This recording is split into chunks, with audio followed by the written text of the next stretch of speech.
Assalamualaikum warahmatullahi wabarakatuh.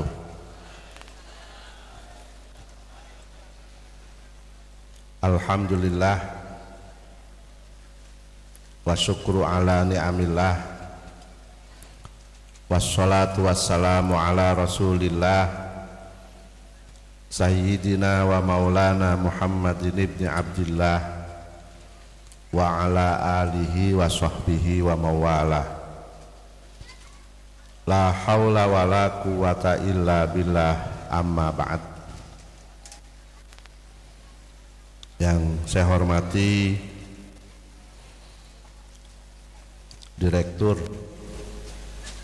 Thorik bin Ziyad Boarding School Kiai Haji Adi Amin LCMA beserta seluruh Dewan Guru dan pengurus. Yang saya hormati Ketua Forum Pondok Pesantren Kabupaten Bekasi Kiai Yasin, para sesepuh, tokoh agama, tokoh masyarakat, wali murid, dan tentu santriawan dan santriawati. Semoga Allah merahmati kita semua. Satu ketika di tahun ke-6 setelah hijrah ke Madinah, Baginda Rasul Shallallahu Alaihi Wasallam bermimpi.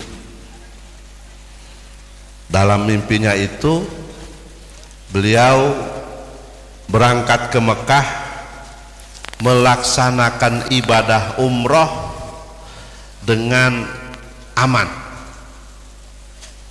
tanpa ada gangguan, tanpa ada halangan. Mimpi itu lalu diceritakan kepada para sahabat, dan kemudian bersepakatlah Nabi beserta dengan kurang lebih 1.400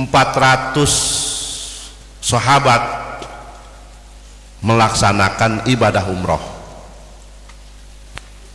Perlu saya garis bawahi bahwa bagi para nabi, mimpi itu bagian dari wahyu.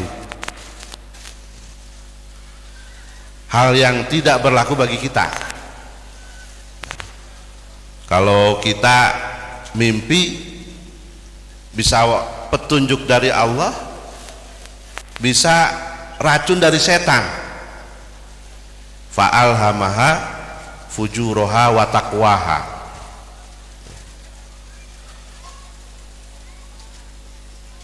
Berangkatlah akhirnya Baginda Rasul beserta kurang lebih 1.400 sahabat menuju Mekah. Sesampai di Usfan atau Asfan, 80 km menjelang kota Makkah, intelijen Rasul menyampaikan berita.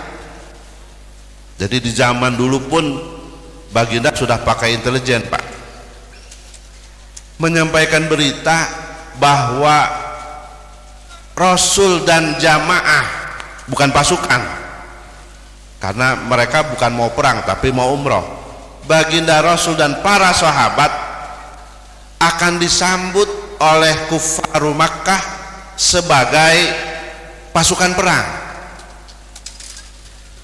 bukan sebagai mu'tamirin, orang-orang yang hendak melaksanakan ibadah umroh. Rasul kemudian bermusyawarah dengan para sahabat, apakah perjalanan ini dilanjutkan atau tidak, dan kesepakatannya Rasul dengan para sahabat melanjutkan perjalanan. Sampai kemudian Rasul meminta para sahabat untuk berhenti di Hudaybiyah atau Sumaisiyah, sekitar 24 kilometer dari pusat kota Mekah sekarang. Rasul kemudian minta sahabat Umar untuk mendatangi Mekah, diutus sebagai delegasi, tapi sahabat Umar menolak. Beliau merasa resistensinya terlalu tinggi kalau beliau yang menjadi utusan. Beliau sarankan yang menjadi utusannya sahabat Utsman, dan kemudian diterima oleh Rasul. Berangkatlah sahabat Utsman ke Mekah sebagai utusan dari baginda Rasul Shallallahu Alaihi Wasallam. Ini anak-anak belum nyambung Kiai, belum. Insya Allah nanti pelan-pelan nyambung. Sahabat Utsman agak lama di Mekah, sampai kemudian karena lamanya sahabat Utsman muncul isu bahwa Utsman dibunuh oleh orang-orang Mekah. Istilah sekarang tuh hoak. Dan hoak itu memicu Rasul dengan para sahabat berbaiat, bersumpah untuk membalas darah sahabat Utsman. Dan rupanya sumpah itu terdengar oleh kufaru Makkah dan membuat kafir-kafir Mekah, orang Sunda bilang gempur. Kalau orang Bekasi bilang apa? Takut-takut, gentar. Nih kalau anak-anak sudah bersumpah kayak tadi tuh, saya akan menjadi penghafal Quran,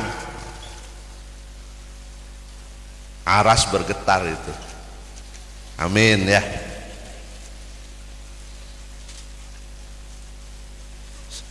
Kalau sekarang kita umat Islam bersumpah dengan sumpah seperti yang dilakukan oleh para sahabat di Hudaybiyah, dunia bergetar apa tidak, Pak?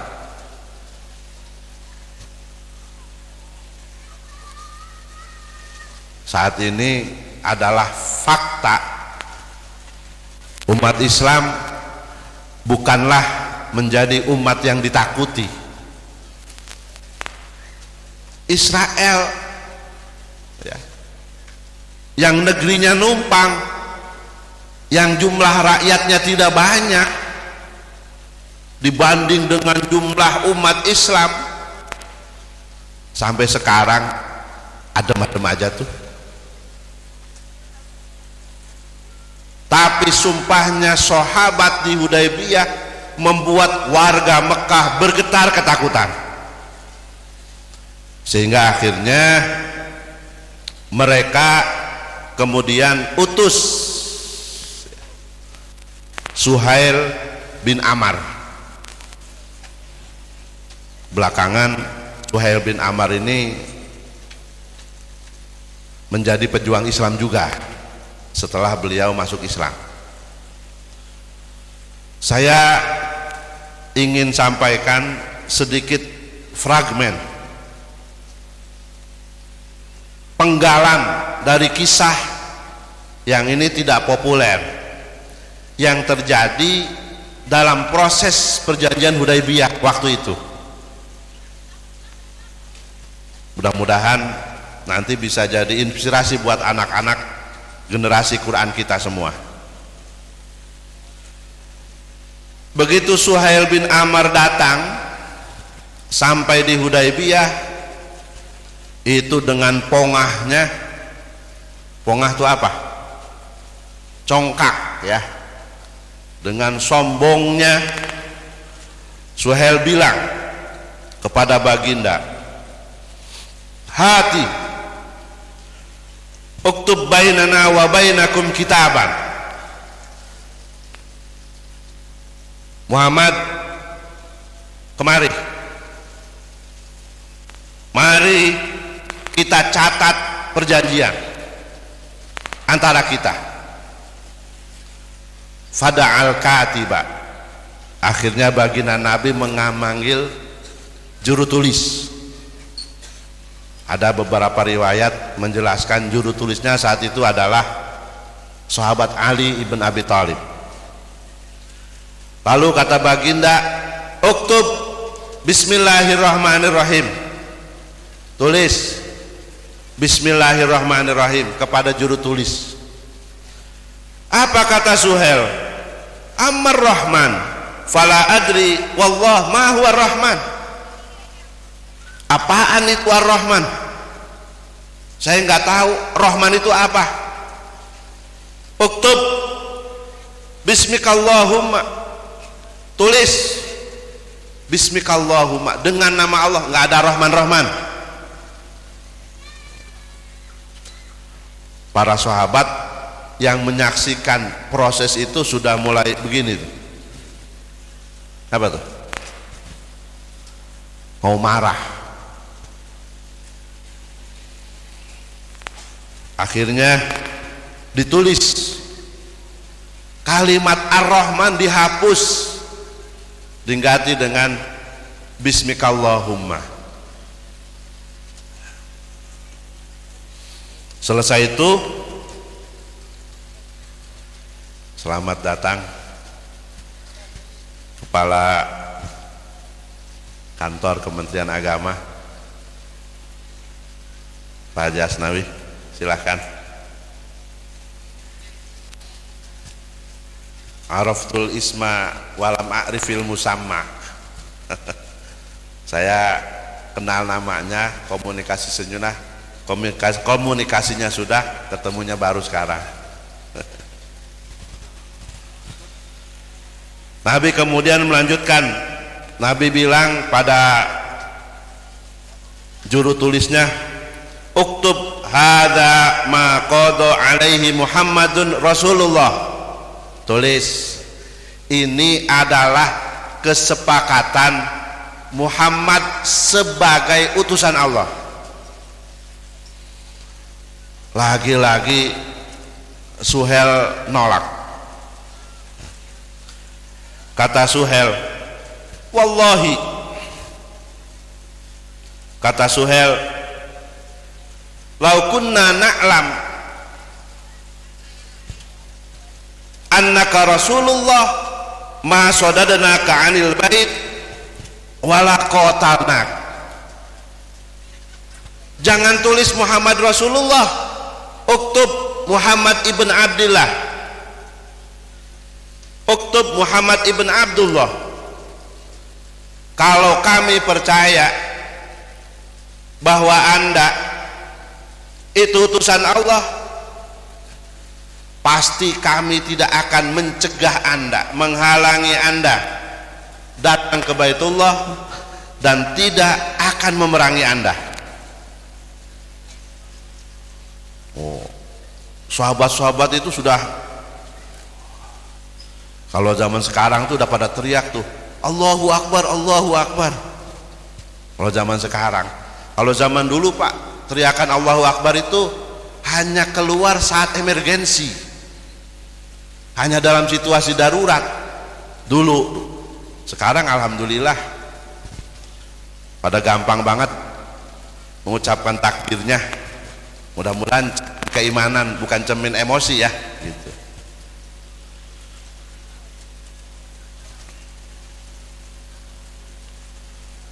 Apa kata baginda Nabi? Uktub Muhammad ibnu Abdullah. Ya udah, tulis saja Muhammad bin Abdullah, Muhammad ibnu Abdullah, Muhammad ibnu Abdullah.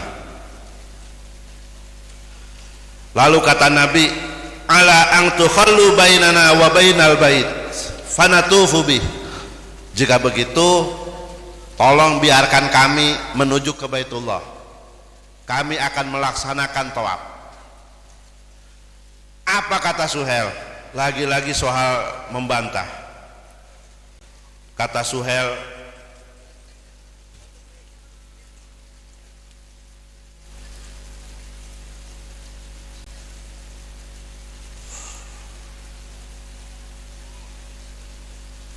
walakin minal amil muqbil, nggak ada tawaf, nggak ada datang ke Baitullah. Boleh tawaf, boleh datang ke Baitullah tahun yang akan datang.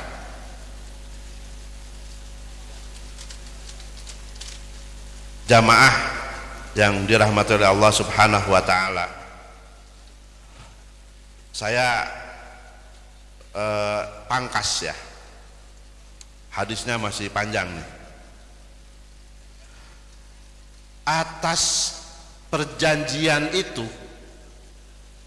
ya, atas kesepakatan baginda Rasul sallallahu alaihi wasallam dengan Suhail, para sahabat tidak terima. Para sahabat menolak. Bahkan sahabat Umar Ibnul Khattab radhiyallahu an berkata begini, ma syakaktu mundu aslamtu illa yauma idzin, aku belum pernah mengalami keraguan sejak aku masuk Islam kecuali hari itu.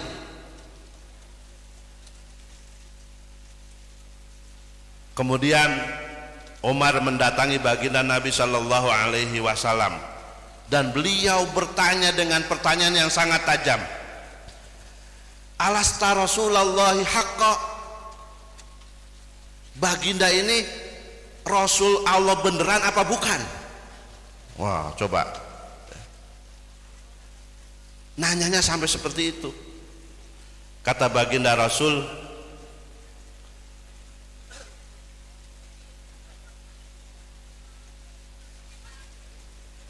bala, tentu aku Rasulullah.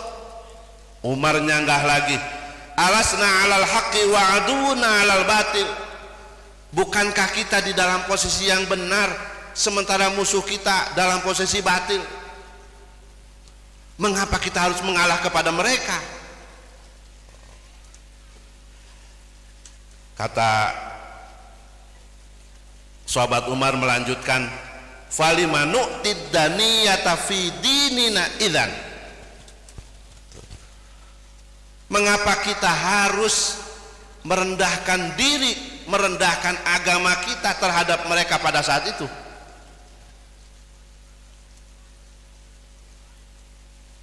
Jadi dalam tanda kutip nih Pak,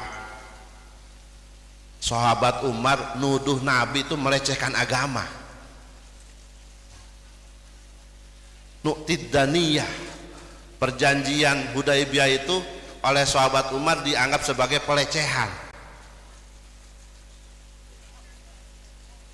dan tidak puas atas pertanyaan yang disampaikannya kepada baginda Rasul.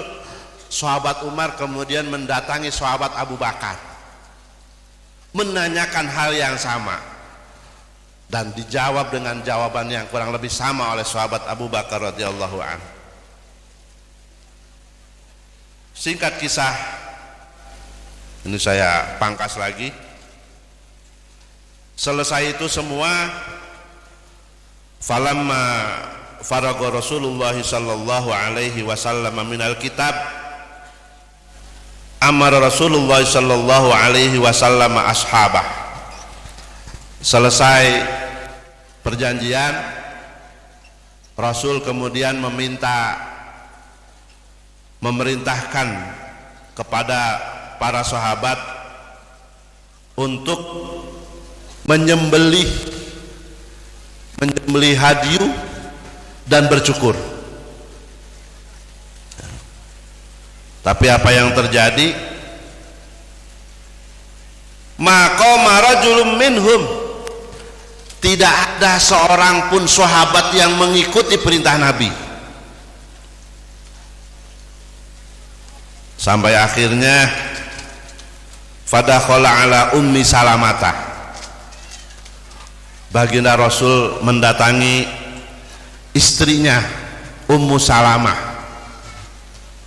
Ini perlu Bapak Ibu ketahui ya, baginda Rasul itu kalau bepergian, kata Siti Aisyah, senantiasa mengajak istrinya Kalau baginda Rasul melakukan safar, istrinya diajak. Kalau para kiai, para pejabat ya nggak bawa istri itu bid'ah. Jangan juga dituduh kalau para kiai, para pejabat, tokoh, istrinya selalu ikut, itu suami takut istri. Jangan nuduh begitu. Itu tuntunan dari baginda Nabi Shallallahu Alaihi Wasallam. Hanya ya, kata Siti Aisyah, kalau beliau mau bepergian akro'a bainahunna, Rasul undi dulu istri mana yang mau diajak. Jangan diikutin. Waktu itu baginda bawa Ummu Salamah, yang dapat undiannya itu Ummu Salamah. Ada yang barangkali ada yang belum tahu, Ummu Salamah ini termasuk di antara istri Nabi yang usianya sudah lanjut, udah tua. Tapi dalam situasi itu ternyata pilihan Allah selalu tepat. Kenapa undiannya dapatnya pada Ummu Salamah? Karena kalau orang tua itu pikirannya tenang. Karena pikirannya tenang, pendapatnya jernih. Jadi pakai Yasin nanti ya, nanti aja dah. Nggak usah dilanjutin. Saya mau ngomong sama Ki Adi ngeri.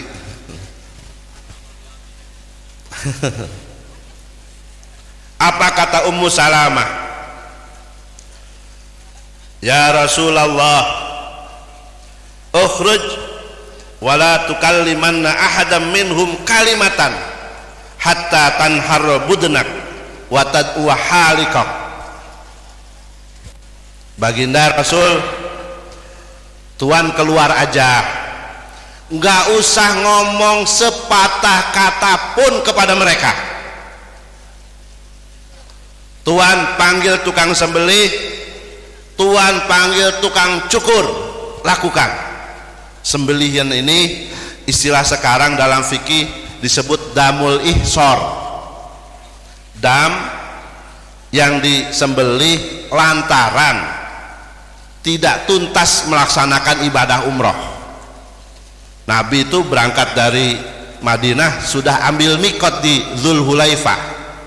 Dzulhulaifah itu sekarang Bir Ali atau Abyar Ali.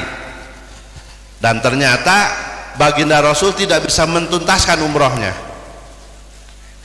Baru setelah beliau lakukan itu, para sahabat radhiyallahu anhum mengikuti baginda Rasul sallallahu alaihi wasallam. Hadirin hadirat yang saya hormati,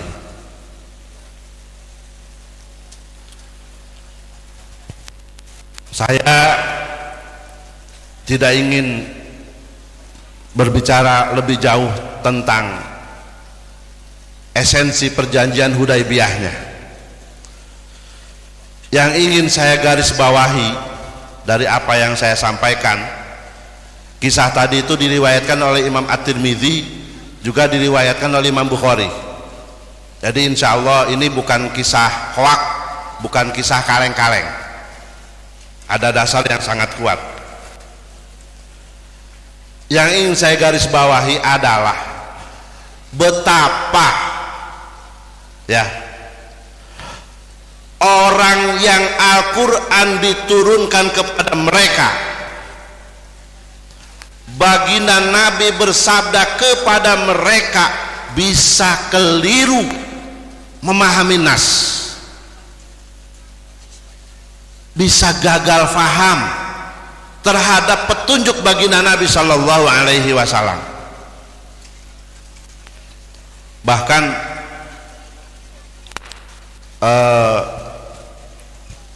Imam Jalaluddin As-Suyuti menggambarkan setelah pulang dari perjanjian Hudaibiyah itu banyak sahabat yang ragu terhadap keislamannya, sehingga akhirnya oleh Allah Subhanahu wa taala diturunkan Al-Quran.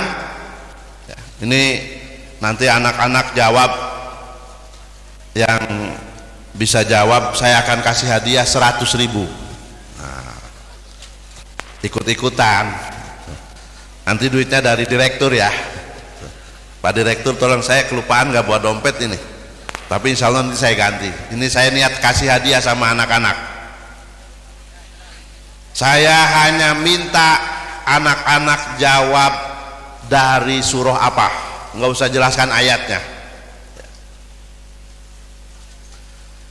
Allah perkuat apa yang terjadi pada baginda Nabi Shallallahu Alaihi Wasallam, bahwa apa yang dilakukan oleh Nabi itu betul sesuai dengan petunjuk Allah. Ayatnya, laqad sadaqallahu rasulahur ru'ya bil haqq la tadkhulunnal masjidal haram insyaallah aminin muhalliqina ru'usakum wa muqassirina la takhafun fa'alima ma lam ta'lamu faja'ala min duni dzalika fathan qariba. Untuk 100.000 siapa yang mau ngacung? Surah apa? Surah Muhammad. Betul? Betul salah? Hah? Jangan begitu. Surah apa? Salah-salah aja. 100.000 nih. Tadi siapa namanya? Ya? Candy. Hah? Namanya? Candy. Fadel. Surah apa Fadel? Muhammad. Iya. Terima kasih. Alhamdulillah atas atensinya, tapi mohon maaf masih keliru. Ya, lu gimana sih, Jat? Siapa?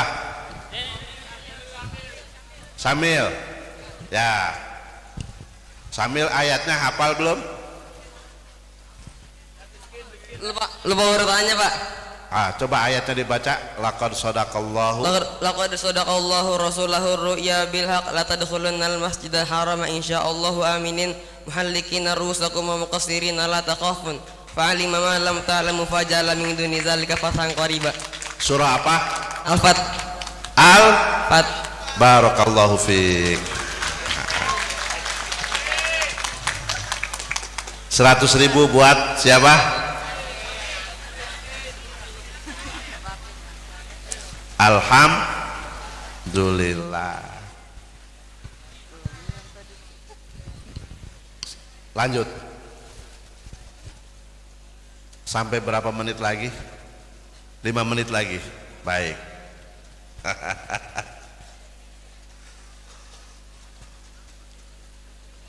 Kalau sahabat yang Al-Quran diturunkan kepada mereka, Nabi bersabda kepada mereka, bisa tidak memahami apa yang dimaui oleh Allah dan Rasul, apalagi kita-kita.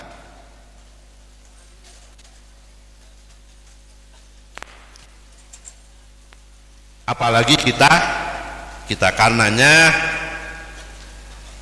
saya terharu, Kiai. Ya. Hari ini saya saksikan anak-anak ini gayanya gaya milenial ini. Gayanya milenial, cool, pede. Dari gaya duduknya aja udah kelihatan pede mereka. Ya. Ini nggak kelihatan mereka ini anak-anak yang rendah diri. Rendah hati dengan rendah diri beda ya. Beda. Kalau rendah hati makmurun bih itu. Kalau rendah diri bukan. Ini insya Allah anak-anak yang percaya diri. Saya lihat kalian sudah on the track. Kalian sudah berada di jalur yang benar. menghafal Al-Quran. Mudah-mudahan tahun depan banyak yang di wisuda 30 juz ya. Siapa yang sudah dapat 30 hafalannya? Ada 25 20 19 nggak apa-apa, berapapun sekarang niatkan hafal 30 juz pakai zai, bukan pakai s ya, bukan pakai sin, bukan 30 juz tapi 30 juz. Dan nanti setelah hafal Al-Qur'annya perdalam ilmu-ilmu yang berkaitan dengan ulumul Quran, bahasa Arab, mufrodatnya, nahwu, sorof, balagoh, mantik, bayan, badi. Fahami juga asbabun nuzulnya, pahami juga berbagai ulumul Qur'annya, ulmu tafsir, paham mana am, mana khos, mana mutlak, mana muqayyad, mana hakiki, mana majazi, mana nasikh, mana mansuh, dan seterusnya. Tanpa memahami hal-hal itu ya, kalau modalnya cuma sampai hafal saja, kalau bekal kita hanya sekedar hafal, dikhawatirkan kelak kita akan mengalami kegagalan memahami Al-Quran. Sebab contoh sudah ada, orang yang Al-Quran diturunkan kepada mereka saja banyak yang tidak paham, apalagi kita semuanya. Dan insya Allah saya kira, saya berbesar hati Kiai, mudah-mudahan paling tidak separuh dari mereka ini bisa hatam 30 juz ya. Dan nanti kalau tadi ada ibu, saya mau request tuh tadinya gitu. Ibunya udah pulang duluan, tapi nggak apa-apa disampaikan kepada ibu ustadzah, cucu ya, untuk anak yang hafal 30 juz kasih reward umroh. Setuju nggak anak-anak? Mau nggak? Yang hafal 30 juz dikasih reward umroh? Mau? Bilang sama Ki Adi 30 juz. Mudah-mudahan dikabulkan ya. Mudah-mudahan. Ya kalau nggak dikabulkan sama lembaga, ya sama ibu bapaknya lah ya. Ibu bapak sanggup ngasih reward umroh sama anaknya? Halo wali murid, halo. Kalau anaknya 30 juz hafal, sanggup mau ngasih hadiah umroh? Harus sanggup bu. Ibu dikenakan mahkota nanti di surga, cuman bayar umroh. Murah sekali. Semoga apa yang saya sampaikan ada manfaatnya. Semoga anak-anak semua menjadi anak-anak yang soleh, sukses ya, berhasil menggapai sa'adatud darain, bahagia dunia dan akhirat. Dan semoga pesantren Tariq bin Ziyad Boarding School lebih berkah lagi, lebih banyak memberi manfaat bagi umat. Amin ya rabbal alamin. Demikian, terima kasih, mohon maaf. Wallahul muwaffiq ila aqwamit thoriq. Assalamualaikum warahmatullahi wabarakatuh.